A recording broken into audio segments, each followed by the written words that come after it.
নমস্কার। আমাদের আজকের গল্প শুদ্ধ সত্য বসুর লেখা বোধহয় লোকটা ভূত। তখন আমি রেলে কাজ করি। দক্ষিণ পূর্ব রেলের নাম তখন ছিল বেঙ্গল নাগপুর রেলওয়ে, সংক্ষেপে যাকে বলা হতো বিএনআর। আমাকে প্রায় লাইনে বেরোতে হতো। হিসাব তদারকির কাজে এ অফিস সে অফিসে ছুটতে হতো। কখনো বা বড় বড় স্টেশনেও হাজির থাকতে হতো। রাত নেই দিন নেই, খবর এলেই হলো হুট করে বেরিয়ে পড়ো। ট্রেন যদি সে সময় না থাকে, মালগাড়ি শেষে গার্ডের কামরায় চেপে চলো, সে অধিকার আমাদের ছিল। ব্রাঞ্চ লাইনে প্যাসেঞ্জার গাড়ি কম। সেখানে লাইনের যে কোনো চলন্ত গাড়িতে, সে শুধু খালি ইঞ্জিন হোক বা মালগাড়ি কিংবা ব্যালাস্ট ট্রেন, যাই হোক আমাদের তাতে ওঠার অনুমতিপত্র সঙ্গে থাকত।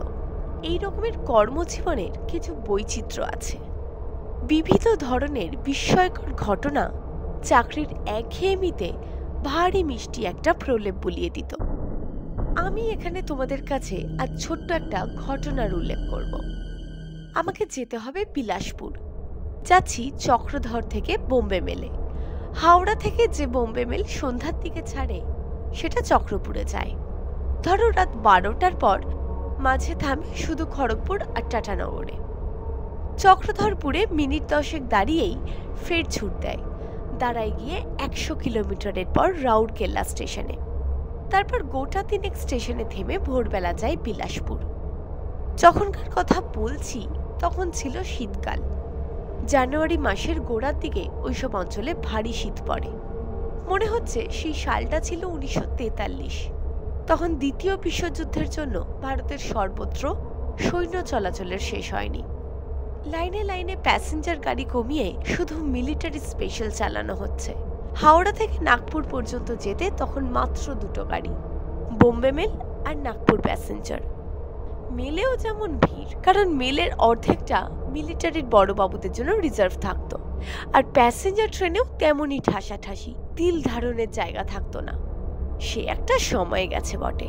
ওই রকম দুর্যোগের মধ্যেও অত ভিড় ঠেলেও পাড়ি জমাতে হতো। কথায় বলে না, চাকরি জিনিসটা খুব সুখের নয়। মর্মে মর্মে তা অনুভব করতাম। তবে আমাদের অবশ্য একটা সুবিধে ছিল, আমরা ট্রায়াল ভ্যানে করে যাতায়াত করতে পারতাম। অবশ্য এটা বেআইনি ব্যাপার, কিন্তু ভিড়ের বেলায় আইনের প্রতি আনুগত্য অতখানি ছিল না। কারখানা থেকে রেলের বগি তৈরি হলেই যে তাতে লোক চড়ে বসতে পারবে এমন কোনো কথা নেই। সেই বগিকে একটা একটা করে বড় বড় মেল বা প্যাসেঞ্জার ট্রেনের পেছনে জুড়ে দেয়। এক নাগারে তারা কেমন চলে তা দেখার জন্য। চাকা থেকে আগুন লাগে কিনা তাও দেখতে হয়। ওই কামরার দরজা থাকে তালা বন্ধ, জানলাগুলোও ভেতর থেকে আটকানো। ইলেকট্রিক বা অন্য কোনো রকম সংযোগ থাকে না মূল গাড়িটার সঙ্গে। শুধু গার্ডের কামরার শেষে একটা বা দুটো বগি জুড়ে দেয় 400-500 কিলোমিটার চলবার জন্য।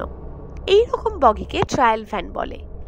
বার 10 এই পরীক্ষায় পাশ করলে তবেই তার যাত্রীদের বহন করার উপযুক্ত বলে গণ্য হতো।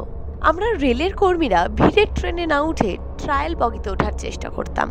আগে থেকে স্টেশন মাস্টারের কাছে খোঁজ নিয়ে জেনে নিতাম ওই ট্রেনে কোনো ট্রায়াল বগি জুড়ে দেওয়া হবে কিনা। যে রাতের কথা বলছি সেটা একই শীতের রাত, তার উপর যুদ্ধের সময়কার জরুরি অবস্থা। ফলে বোম্বে মেলে যে উঠতে পারবো চক্রধরপুর থেকে এমন নিশ্চয়তা নেই। গার্ডের গাড়িতেই হয়তো শেষ পর্যন্ত যেতে হবে। মোটা র্যাগ মুড়ি দিয়ে ছোট্ট একটা হন্ডল নিয়ে স্টেশনে এসে শুনি বোম্বে মেল 2 ঘন্টা লেট, অর্থাৎ রাত্রি 2টোর আগে আর আসছে না। শীতে হাড়ের মজ্জা পর্যন্ত জমে যাচ্ছে। প্ল্যাটফর্মে বসে থাকা বা স্টেশন মাস্টারের ঘরে গিয়ে আড্ডা মারা চলে না। পাহাড়ের জায়গা চক্রধরপুর, ছোট্ট পাহাড়ে ঘেরা, তাই সাংঘাতিক ঠান্ডা। শীতের রাজ্যে কিরকম যন্ত্রণাদায়ক হতে পারে তার ধারণা আমার এই প্রথম। স্টেশনে এসে শুনলাম এই বোম্বে মেলের সঙ্গে একটা ট্রায়াল বগি জুড়ে দেওয়া হবে। নতুন বগি সবে লাইনে বেরিয়েছে। 2 দিন হলো খড়গপুরের রেল কারখানা থেকে ছাড়া পেয়ে চক্রধরপুর সাইডিং এ রয়েছে। ভাগ্য ভালো বলতে হবে। তাড়াতাড়ি একটা কুলিকে ডেকে নিয়ে সাইডিং এ গিয়ে ট্রায়াল বগিতে উঠলাম কষ্ট করে। স্টেশন মাস্টারের কাছ থেকে রেল কামরার দরজার চাবি আনিয়ে দরজা খোলা হলো। ছোট্ট একটা সিঁড়ির ব্যবস্থা করে বগিতে উঠে লম্বা একটা বেঞ্চে হন্ডল খুলে বিছানা করে দিলাম। দরজা লক করে চাবিটা ফেরত দিলাম কুলির কাছে। শীতের মধ্যে চারিদিক বন্ধ সেই বগিতে মুড়ি দিয়ে শুয়ে পড়লাম। বোম্বে মেল এলে তার পেছনে শাটল ইঞ্জিন এই বগিটাকে টেনে নিয়ে জুড়ে দেবে, এইরকমই হয়। বগিটা ছিল 3rd ক্লাসের সাধারণ কামরা, লম্বা ধরনের, দুপাশে বেঞ্চ আর মাঝখানেও আরেক সারি বেঞ্চ। গাড়িটায় এখনো তেল রঙের গন্ধ ঘোচেনি। আলো নেই, ঘুটঘুটে অন্ধকার। শীত আর অন্ধকার যেন একত্রে জমাট বেঁধেছে সেখানে। নিরালোক কয়লা খনিও এমন অন্ধকার নয়। অ্যালার্ম চেনও নেই, আলোও নেই, দরজা জানলা খোলা নেই। কতক্ষণ ঘুমিয়েছিলাম বলতে পারি না। যখন ঘুম ভাঙলো বুঝলাম বগিটা চলতে শুরু করেছে। খটাং খটাং আওয়াজ হচ্ছে। বোম্বে মেলের পেছনে বগিটাকে জোড়া হলো। শাটল ইঞ্জিনটা খুলে চলেও গেল। নিশ্চিত হলাম যে সকালে বিলাসপুরে গিয়ে নামাও যাবে। অফিসের কাজ সারতে আর দেরি হবে না। চক্রধরপুর থেকে গাড়িটা ছাড়তে না ছাড়তেই দেখি আমার সামনের বেঞ্চে আরেকজনকে বসে। আমার পা দুটো যেদিকে সেদিকেই সে বসে রয়েছে। কিন্তু লোকটা উঠল কখন? আপাতমস্তক লম্বা গরম কোটে মোড়া, মাথায় টুপি, হাতে পায়ে মোজা পরা, বেশ লম্বা চওড়া চেহারা। অন্ধকারেও তার বিশাল বুকটা মালুম হচ্ছে। আমি ভদ্রতার খাতিরে ঘুরে শুলাম, অর্থাৎ যেদিকে আমার পা দুটো ছিল এবার সেদিকেই মাথা রাখলাম। আমার মতো এই লোকটাও যে রেলকর্মী সেই বিষয়ে সন্দেহ হলো না। লাইনে কোনো কাজে যাচ্ছে, রেলকর্মী ছাড়া এখানে আর উঠবে কে? আমি যখন ঘুমাচ্ছিলাম তখন উঠে থাকবে, এসব ভাবতে ভাবতে ফের একটা ঘুম দেওয়ার চেষ্টা করলাম। গাড়ি তখন চক্রধরপুর স্টেশন ছেড়ে বেশ জোরে চলতে শুরু করেছে।